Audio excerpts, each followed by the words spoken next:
Welcome to the chair. My name is Amy Bauman, and we meet here every Tuesday as a body of believers, believe it or not, all over the world.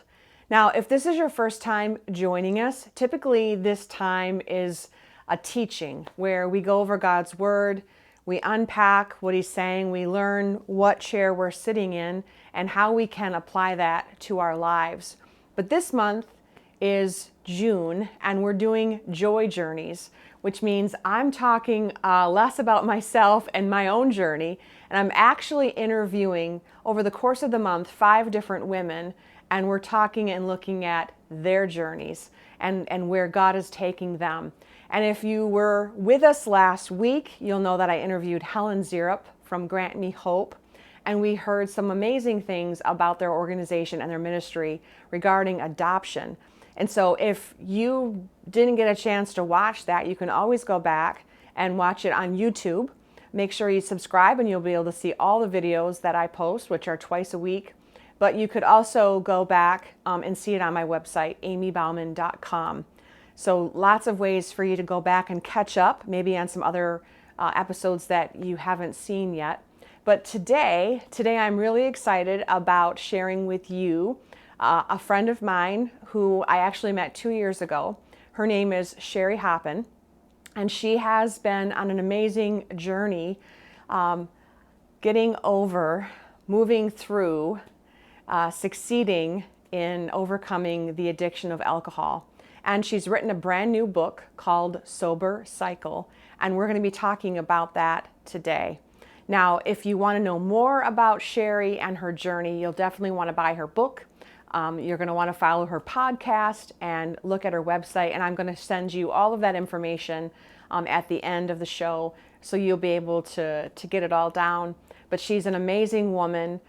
She's founder of She Surrenders, and you'll be able to find out more about that in the interview, which is coming up right now. So if you would please welcome with me, Shery Hoppen. So good morning, my friend. Welcome to the chair. Thanks for having me, Amy. It is such an honor to be here. Oh, well, I was kind of thinking back about how we first got connected, and that was really a divine appointment. We were working on putting together the Finding Joy Again conference. I was meeting up with Susie, and she goes, you got to meet this lady, Shery Hoppen. And I'm like, okay. And it was just this thing of events where all of a sudden we're meeting and at the Maranatha Christian Writers Conference. That was 2 years ago, right? Yes. And at the same time that my name was being dropped into your lap, God was like sending little paper airplanes at me going, you got to meet Amy Bauman. So I believe that you had kind of thought about not coming to the Writers Conference. I did. And then I think we connected, or I reached out through our friend, and there you were. So that's amazing. Right. You were the reason I came. You were the reason I decided to come. And I'm so glad that I did. And that same weekend, which is so cool, you got a contract for this book, Sober Cycle, which is what we're going to be talking about today. And how cool is that? It was super exciting. If you remember back to the conference, I was kind of that dazed and confused executive director for about 3 days because I was just floored until someone said, you need to announce that because that's why people are here, and that is where I got my start. And the whole journey to Maranatha itself was definitely a God thing. And I'm just so grateful for it. Oh, well, I'm just so glad that you're here. I'm so glad because I know there's a lot of people out there that want to hear your story, want to hear the background. And then if they haven't yet, they're going to want to buy your book. So we're going to talk about all that today. But I really want you to, everybody just heard your intro. And I just want you to give a little background about how did you know, where did you get to that point where you knew that you were struggling with alcohol, and what brought you to that point? Well, looking back, hindsight is probably the most valuable wake-up call in addiction that there is, because when you're in it, you have this conviction that you can get out of it. Like you are still stronger than that, even though it's running your life. And my demise into addiction was so slow and so gradual, as is a lot of people's. Yeah. By the time you realize you have a problem, it's too late. You can't go backwards, but you spend a lot of time desperately trying to go backwards. And with alcohol, trying to moderate your drinking, or, setting limitations and restrictions on yourself. And it just doesn't work. And then it snowballs into this panic of, how am I going to stop? I need to stop. I don't want to stop. And it pretty much just drives your life, and it starts to define who you are. And as far as, looking backwards, I was a perfect target. There is addiction in my family. Okay. I spent a lot of time saying that will never happen to me. And that's that control thing. And so I was what I would consider a normal drinker for many years. There was some traumatic events that happened that I talk about in the book that I look back and think, why didn't I start drinking then? Or why didn't that situation cause me, to turn to alcohol, to dull the pain? And I don't have an answer for that, but I do know, we were just talking about gardening, that I think of it as, that's a whole nother thing. I think of it as the soil was being prepared. There was fertilizer being spread, so that by the time it was for this addiction to take root, everything was in place for perfect growing for that, because it happened, like I said, gradually. I went from a normal drinker to discovering in a hard situation that alcohol helped. And I think that my brain just grabbed onto that and said, yeah, that's working. So let's just do that for now. And before I knew it, in a matter of, I think that if I look at the timeline, the whole addiction was probably 10 years, as far as when it started and when it finally ended. But when it took hold, and I started hiding it, people started to say things, especially my husband. And I just thought to myself, well, they don't understand, so I'll just have to hide it. And I thought I was doing what was, best for me, and it was going to be temporary, until it started running my life and I couldn't quit. Yeah. And I think that brings up a really good thing. It's kind of like a slow fade, right? Mm-hmm. It starts off, and then it takes its own shape and form, and it's like a snowball rolling downhill, getting bigger and bigger and bigger. And I think a lot of people just coming out of COVID, right? And I think I want to land on this for just a second. Is so many people start like, okay, this is the way I need to cope, because I'm really depressed and I'm stuck at home and I'm afraid. So you just start with this little bit of a coping mechanism, and before you realize it, it's taken over your life. And maybe that's the seed and the fertilizer for them in that stage. And which is why I love your obedience and stepping out, your vulnerability to share your story with people, because for your example alone, it's a slow fade. It's not, like you said, it wasn't one traumatic thing. It was just a slow fade. It was just like a pyramid building. But, with COVID, yes, addiction, especially alcohol in women, it's out of control. And, that's just how God works, because I look back at timing. So, it'll be 8 years this November that, I took that sober surrender pledge, but the word COVID wasn't even on my radar. And God's timing as to how, the progression of how I would eventually share my story and get to the point of the book was supposed to be released in October of 2019. And thank you, COVID, it was, 5 months later. And so it just came out in April, kind of on the tail end of everybody coming out of this fog of, a pandemic. And I just look at that, and at the beginning, when my book was delayed, I was like, really, I was so disappointed. But then I thought, maybe people just aren't ready for it yet, So I feel like with all things, in recovery, at least mine, it's definitely been God's timing. And that slow fade, turned into, the snowball. But now I feel like the snowball is all about getting the word out there. Yeah. Exactly. So, So we talk a lot about on the chair, and a lot of my teachings and preachings just about the battle that we face against the enemy, and that the one way he does that is with lies. He tells us lies all the time. And so what would you say was one of the biggest lies, or a couple of the biggest lies, that kept you in that snare of addiction that you talk about?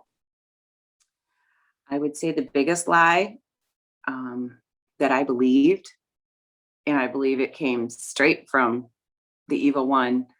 I knew that as a Christian, I was raised as a Christian in a Christian home, Christian school. I knew my foundational beliefs, but I started feeling like I wasn't good enough anymore. And everybody feels that in addiction. You know, I started feeling it as a wife and as a mother and as a friend. But most of all, I felt the most shame because I was a Christian woman. How did this happen to me? I must be terrible. It looked to the world, it would look, if I told anybody, it would look like I turned my back on God, and that would do him a huge disservice. I felt like people would say, well, she's a Christian. Not really, you know, and Yeah. it made me doubt everything that I knew about God, about his faithfulness and about his unconditional love. And I just felt like I was in I was in hell. Honestly, those last couple years was pure hell. And I felt so far away from God that I couldn't imagine telling anybody. And because of that shame and that guilt, I stayed there a lot longer than what I needed to. And the other thing was the church. I didn't feel comfortable at church telling anybody or having anybody find out because, to my knowledge, there was no other addicts in our church. And we all know that's not true. Right. But when you're in that, that is how you feel. I did not feel like I would be loved or accepted in church. So I just kept it to myself, and that shame just kept me buried. And it kept me from growing in my relationship with the Lord. But, you know, in the end, he was right there just as close as he always was. Yeah, I think that brings up a really good point. I know there's a lot of people out there, and I've camped here a while, and in my own life is we put on this "I'm fine" shirt, and we walk around and we want to pretend that we're okay because we think that, wow, everybody else has it all together. It's just me. I'm the only one. And I love that the only way we can really get to the point of wanting to surrender our life and admit when we have addictions and things is we have to surrender that side of us that says we're not fine. Did you have a moment where you did that, where you had to come to grips that you weren't fine? Is that what started it? Yes, I, you know, it happens so often, actually. Those last couple of years, I was pretending to the world that I had sobered up. And so now I'm really hiding, and I'm lying, even more than just about hiding alcohol. I'm lying about my life completely. It's so, you know, with the mask thing that we've been through. I mean, I'm sure, you know, because I know, you know, what you speak on too. And this taking off the mask, and, you know, I feel like that mask, that very thing that everybody's been wearing for the past year, I had a full mask over my face, over my head, over I did anything, you know, to hide. And I will tell you though, I have been just brought to my knees in gratitude a couple times because I was sober. I don't think if I hate to think about where I would be if I'd gone into that pandemic still drinking and what life would look like today. But as far as that moment, I detail it pretty well in the book. That last on my flat on my face, living room floor, bawling my eyes out, just saying, take it, take it. I'm done. And I had done that before, so I thought I did, but I knew in that moment what he was asking, and that was for me to say everything, take it all, no more bargaining, no more, I'll only drink beer, which was probably not taken very seriously because I don't even like beer, but, just like all these perimeters I set up just to get me out of whatever situation I was in or whatever trouble I was in. So I said, take it, I'll do whatever you ask. And I said the words and I meant them, but I think I just thought that they wouldn't be taken seriously because, it was less than 2 years later that I was asked to share my story at a church in Zealand, which is our little Dutch community. And I said, I know I said whatever I do, but God, I would rather speak to 1 million people across the US than 40 women in this little town of Zealand, because there's no alcoholics in Zealand. But, I did it, and then I did it again, and then I did it again. And in the meantime, my email is just filling up with me too, and help me, and what did you do? And that's how, kind of the ministry of She Surrenders started. And I started blogging, I started speaking more, and I started writing. And that's just kind of how I just keep saying yes, whatever yes, I just say yes because I said that I would. Well, you kind of shared now how the ministry got started, which was my next question. You've mentioned it really briefly about women of faith, that was something that you struggled with yourself, not wanting to admit that because you were a Christian. And so you were thinking this shouldn't happen to me. So why is your target audience women of faith? Why do you feel so passionately about that? I guess elaborate on what you mentioned earlier. Yeah. And I always like to say that I would never exclude anybody from looking for, help with their addiction, but my target is women of faith. And most women that come, to me already have Jesus in their life, but they feel the same way I did, abandoned or not good enough. Because I think as addicts, we carry a lot of guilt and shame already, but you add Christian to that and it's doubled. And something like that, if it's, already been multiplied, I think it's twice as hard to get out of it, because people are going to know, and they're going to question your relationship, with the Lord. And to me, that's probably one of the most tender things, to attack in someone's life. Right. But also the church, I mentioned that about being so ashamed and, wondering what would this be like if the church, had come to me, because people did know. I don't blame them for not coming and saying, are you okay? Can I bring you a casserole, or whatever? I don't expect that. Yeah. But I did feel like nobody knew what to say. Nobody knew what to ask. And my family could have really used Christian love and support. We were ashamed to ask, or at least I was, my husband too. We kept it between us. And I think about the difference if, we would have been surrounded with that. But it's kind of it's a hard line, and the minister can talk about it till he's blue in the face. But until we own up to it as people and the church as one, nothing's going to change, So I just felt like the biggest thing is women of faith have this extra guilt that weighs them down. And we also work harder at performance. I would definitely be, when I heard the definition of high functioning alcoholic, I was like, oh, that's me. Definitely, and we are so good at faking it.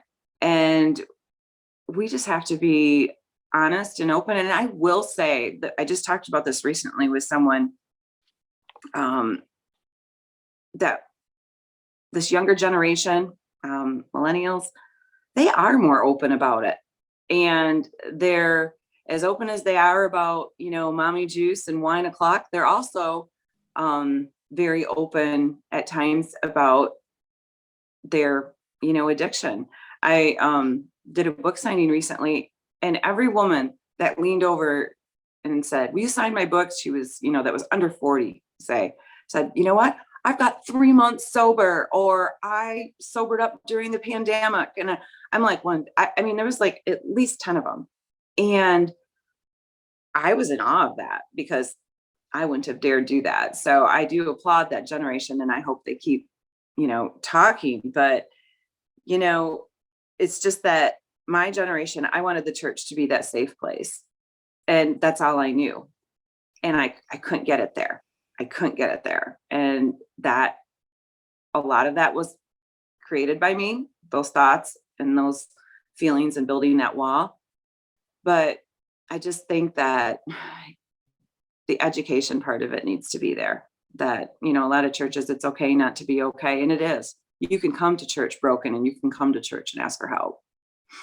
Absolutely. I do agree with that. I do think that, let me finish that thought. I do think that the church needs to readjust the focus and the way they look at addictions. And not all churches, some churches have a good handle on it, but readjust that so that there is more people feel the understanding or feel the connection or feel like they can go to other people, because we're all broken, and to be able to share because the church is changing. And as outside unbelievers, they seem to look at us and peg us that we're pious and that we are better than they are, when actually there are so many broken people in a church. We're all sinners just trying to get saved. So we really need to change, I think, the way we look at it and the way we present ourselves. And that takes education, and that takes someone like you stepping out and being vulnerable. And I love your target audience. I think that's great. So tell people, what does your life in recovery look like today? Besides all the ways that you're helping other people, how do you navigate today? Well, driven. That's pretty much, would be the best way to describe me. I often say that I am so sorry about what happened, what I did to my family, what I did to my friends, what I did to my life with alcohol. But it's what needed to happen. I don't like to think about the woman that I would be had I not gone through that. I think I'd be pretty shallow, pretty self-centered, focused on the things of this earth that just don't matter. And because of that, I feel like, I'm not a different kind of Christian because I'm an alcoholic, but I am a different kind of alcoholic because I am a Christian. And God's given me an assignment, and one that I very, very begrudgingly accepted, but now it's my life and my family and this ministry, because I don't want anyone to ever stay in the dark as long as what I was. And since the book came out, I can't keep up with how many women I'm hearing from. And what life looks like today with that is a couple years ago, I started a secret Facebook group called Joyful Surrender. And it is for women of faith struggling or in recovery. And in that group, I have like 4 or 5 core strength women, I call them, that have been in recovery a while. And they're helping me, minister to these other women and get them to a new place. And that has just been, I'm like, God, thank you, because that's what I wanted.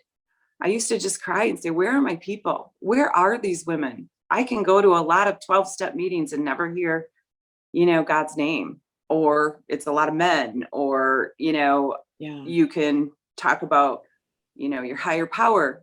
Those are all great programs. I always am a huge advocate of do whatever gets you there to get sober.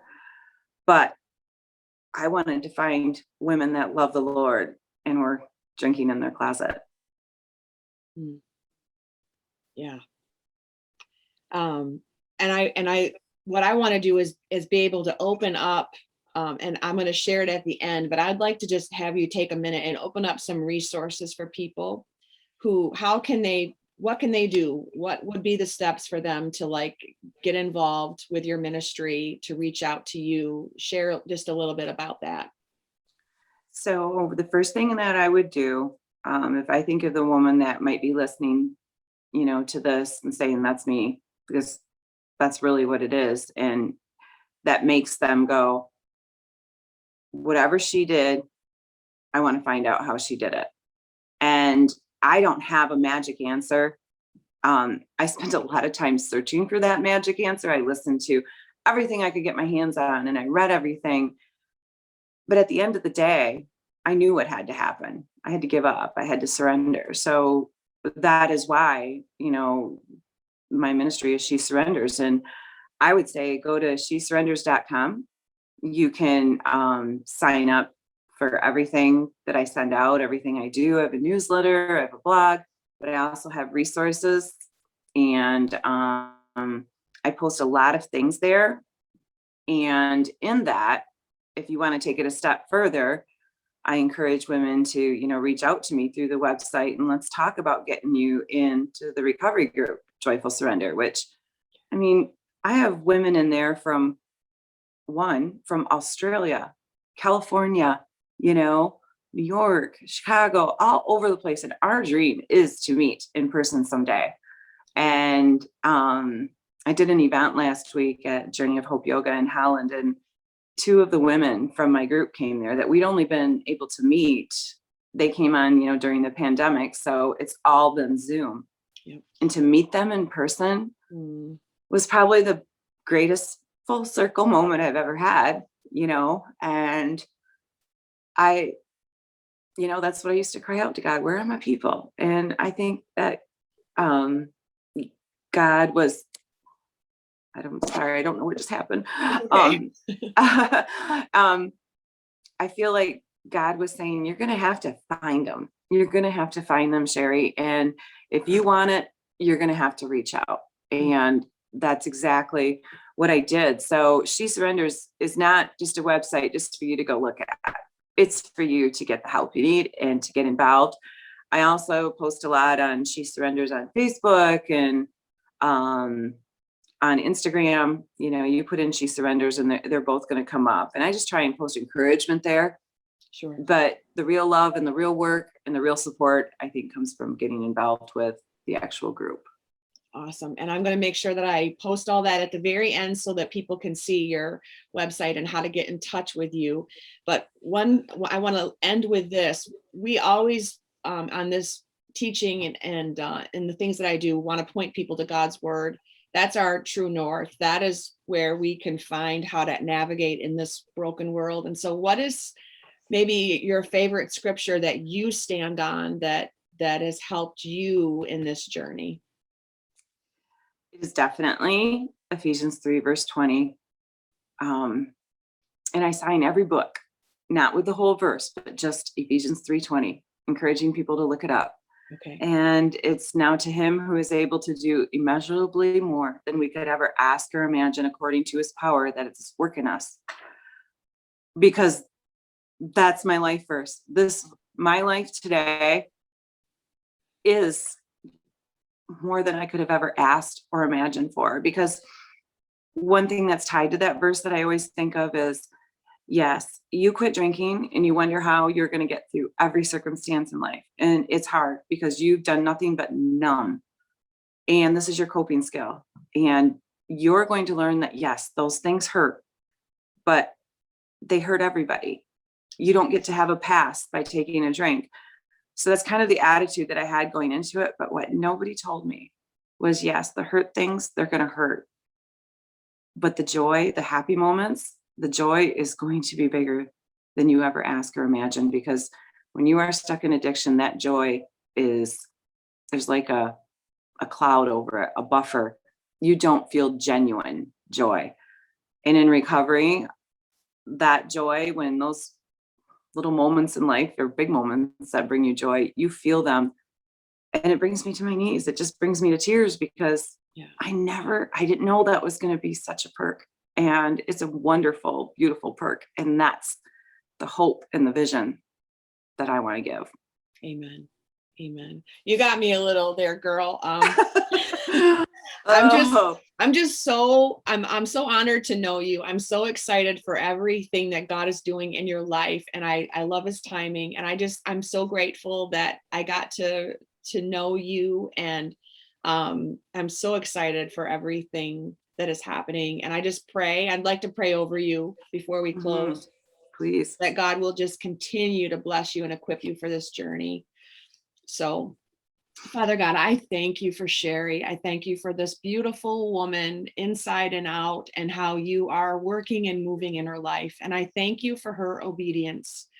As she said, she begrudgingly said yes, but she was still saying yes, Lord, and she still is saying yes today, stepping out into everything that you are asking her to do, every vulnerable moment, and all the people that she is helping because of saying yes. And we thank you for that. And I just pray over her ministry. I just pray that you will continue to bring people to her, that they will surrender their lives and overcome the addiction, and make a way, and that you will get all the glory, Lord, because of you. So I thank you for her life, and I love her, and just thank you, Lord, for what you're doing. And we ask all of these things in the mighty name of Jesus.